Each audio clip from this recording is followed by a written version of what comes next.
Hello everyone, and welcome to Rose Red Homestead, where today we're going to take a blast from the past. From my earliest recollections, and that would be because I'm turning 82 this summer, that would be between 70 and 80 years ago, I remember that my mother used a regular traditional pressure cooker to cook potatoes for mashed potatoes. And she did it all. I just still can see the picture of her in my mind. Taking that when it was done, taking it off the burner, taking it over to the sink, running the cold water on the top of it, and we had mashed potatoes for dinner. When Jim and I were first married 28 years ago, we were financially very, very poor. We were very rich in other things, like fun and love and happiness. But in terms of finances, we had just come off of our PhD programs. We'd lived on our credit cards. We were paying off pretty big debts. And so we were really looking for ways that we could cut our food bill. Well, using a traditional pressure cooker is one of those ways. And so I bought one, but I did not buy a good quality one. I bought one that was just kind of a Swoos brand. And I've had it for all of these years. And then, I don't know, maybe 6 weeks ago, one of our viewers sent me a delightful message.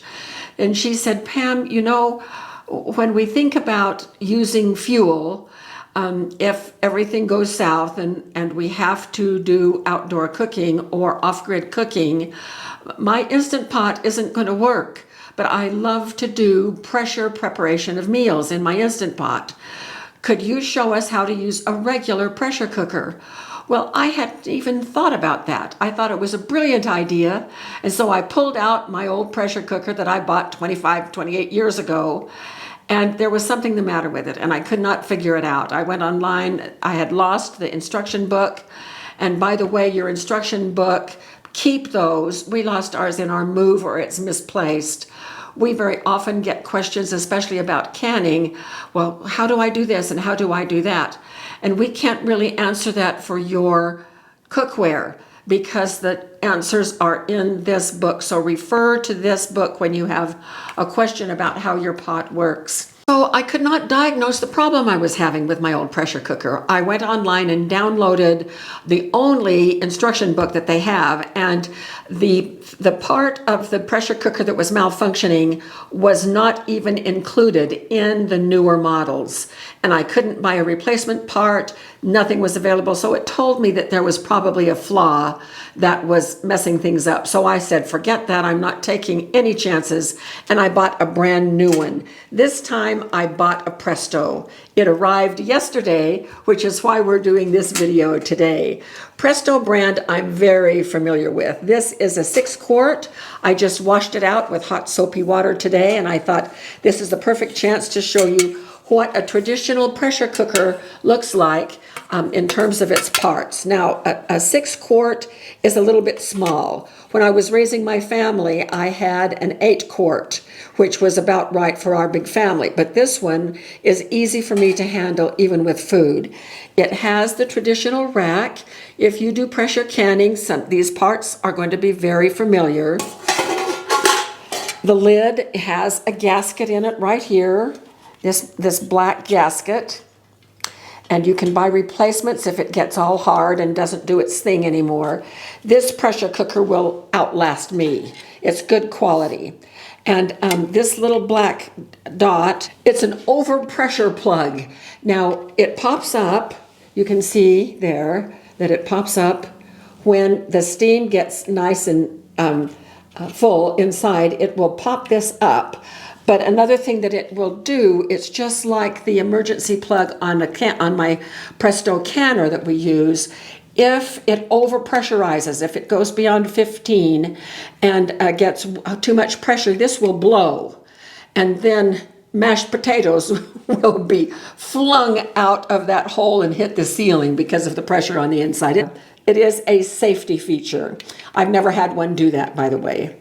And then right here in the handle is also the airlock. When it's up like this, that means that it's pressurized. When it's down, it means there's no pressure. And this weight is a 15 psi weight, meaning that it is calibrated exactly with the right amount of weight that when we put it over the steam vent, it holds the steam in until it gets to 15 pounds pressure, and then it just starts to go and that's about how much of a jiggle we want. This is a simple, beautifully elegant pressure cooker, and it is not as expensive as some of the other things. Now, one of the things about a traditional pressure cooker is that, especially compared to the multi-cookers like the Instant Pots, is that this one will reach 15 psi. Almost all of the multi-cookers will not get up to 15 pounds pressure, which is why you can't can in them. There are a couple of special models that claim that they will get up to 15. You absolutely have to have 15 psi to do canning. At 15 psi, the internal temperature of the water and the steam shoots up to where it is. At 15 pounds pressure, a temperature of 250 or 121 centigrade is reached inside the pressure cooker. And that's in the kill zone for botulism. But when we're just using it traditionally, we don't even need to worry about that. Okay, so a lot of the things that you know about pressure canning apply here, but there are some things that don't apply that are relaxed for us, and so it's a good thing. Now, one of the things I love about any kind of pressure cooking, either in my Instant Pot or in a pressure cooker, is that it reduces the cooking time way, way down. With this pressure cooker, you can count on the cooking time being a quarter to a third of what regular cooking time is, because it is a 15 psi. Because it holds up to 15 pounds per square inch, it will cook faster than your Instant Pot, and the cooking times will be remarkably shorter. Of course, it doesn't have all the fancy push buttons that your Instant Pot does, but I'll tell you one thing that is an extreme advantage for preparation is that you can use it on like this little butane stove and bypass electricity completely. Off-grid, you have a little butane stove like this, and we just got this new one. It was under $30. I'll put it in the links below so that you can see it. And the little canisters of gas were under $3. They were about $2.50 a piece, buying in bulk. And I'll put both of those down below. So we are going to cook a batch of parsley potatoes today. We're going to start simple. And then every once in a while, I am going to do another video, and it will be pressure cooker will be the first two words of it. So the one coming up in a few weeks is going to be pressure cooker pineapple chicken. So if it's pressure cooker, you know it's this pot that we're going to be using and not an Instant Pot. And this is a marvelous off-grid option because it will save time, and more importantly, it will save fuel. I have right here 8 potatoes that I have cut in quarters, and they're in water, so I'm just going to drain the water. We have our rack in the bottom here, so I'm just going to dump the potatoes right in. And so they fill up to about half, as you can see. I don't need this rack anymore. Let me get it out of the way. Now, because we need steam in there, we have to add a liquid. Well, I'm just going to add about 1.5 cups of water. We need enough water in there to create steam enough while it's getting up to pressure so that we can have enough for it to sustain during the cooking process. So I'm going to put 1.5 cups in. And a half. Now, the lid goes on.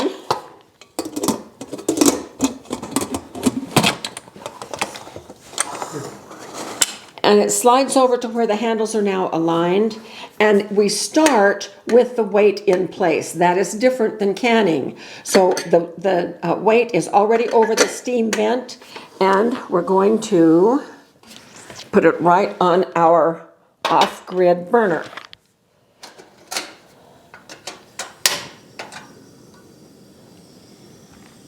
All right, it is going. Now pretty soon it's going to come to a boil, then it's going to start generating steam, and then our little overpressure thing will pop up, and our airlock inside this hole will pop up, and this will start going. That means we're up to pressure. Once we are up to pressure, how long do you think it's going to take to cook those potatoes? 5 minutes. Isn't that amazing? 5 minutes. And we'll let it jiggle for 5 minutes, and then you'll be able to watch as I take it over to the sink and put it under the faucet and let cold water run over it, which is a huge no-no if we are doing pressure canning. But with a traditional pressure cooker, that's the way to cool it down if you want a fast cool. So we will be back when this gets up to pressure, and I'm going to let you know how long that takes. So we're starting at 10 after the hour. Right, well, it has been 5 minutes exactly, and the overpressure is up, and also the airlock, you can see steam coming out there at quite a nice pace. So it will just be a matter of moments before that airlock pops up and blocks that steam. So I think we're probably within about 5 minutes of this being up to pressure. So we'll be back when that happens. All right, here it goes. So there it is, right there. Hey Siri, set timer for 5 minutes. 5 minutes, starting now. Okay, so right now it's rocking beautifully, but I'm going to turn it down just a little bit so it doesn't over rock. It just needs a little gentle rock. So right now, inside that pressure cooker, we have a temperature of 250 degrees, super boiling. So we've got to be sure before we open it that the pressure is all gone and that it is cooled inside. And it just takes a few moments under a cold water tap. So we are 30 seconds until Siri tells us that this is done. It's really important to stay close by whenever you have a pressure cooker going. Not even leaving the area, actually, or staying very, very close to monitor it. Okay, we are done. So I'm turning it off. And we want to get it off the heat right away. So I'm going to turn the cold water on, and we're going to take it over there and put it under the cold water.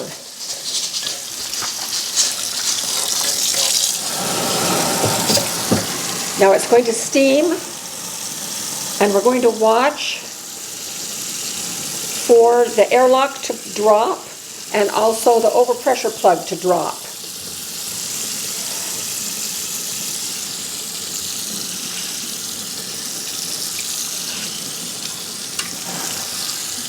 Okay, that just happened.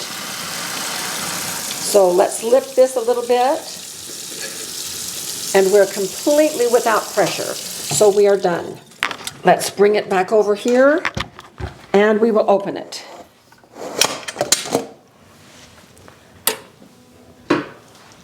You can see that those potatoes are beautifully done. We still have some water in the bottom. I don't want that water in there, so I'm going to drain the water. I'm just going to use the lid.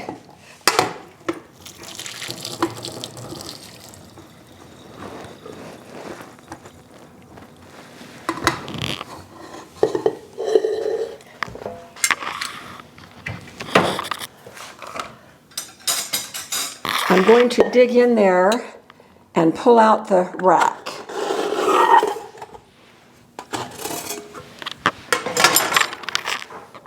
And to make our parsley potatoes, we're just going to put a nice helping of ghee down in there.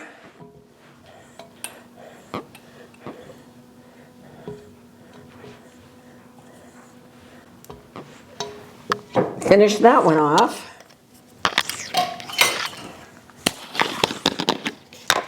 And a good sprinkling of parsley flakes.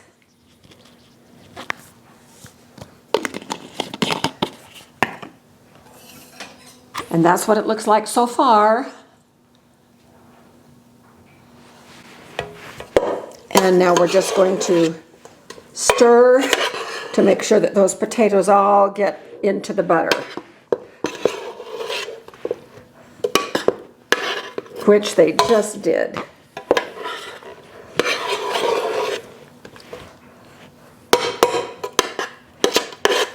Now, cooking potatoes like that, you could also use those potatoes for mashed potatoes so very easily. Now I'm going to put them into these jars that you've seen me use with rice. With that many potatoes, we will have extras using as a side dish.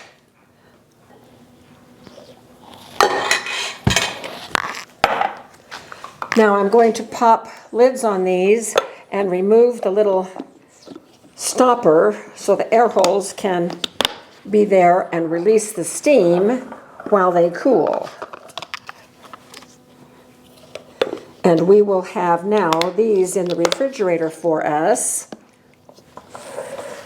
for 3 meals.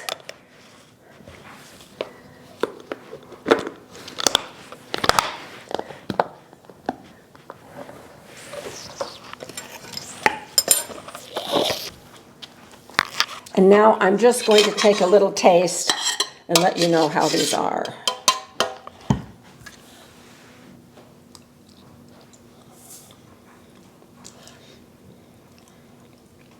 Completely done. I probably could have stopped them at 4 minutes and still had these delicious potatoes. I forgot to put the salt and pepper on them, but that's okay. We can do that at the table. So it took it 8 minutes to get up to pressure, 5 minutes pressure, so that's 13 minutes, another minute to drain and to get it serving. So within 15 minutes, we had a potato dish completely ready to go on the table for a lovely meal. So that is one of the advantages of a traditional pressure cooker. They're very fast. We'll be doing some meat here coming up, and even a roast where we'll show you how we can buy a more inexpensive cut of roast that generally is not very tender, and it will just come out beautifully tender in the pressure cooker. So look forward to more videos coming using a traditional pressure cooker, and remember those recipes will be pressure cooker and then the name of the recipe. So thanks for being with us, and thank you to our viewer who gave us this idea. It's a great idea for us to be even more prepared and to help us use our fuel much more efficiently by using a traditional pressure cooker. So we'll see you very soon for more videos.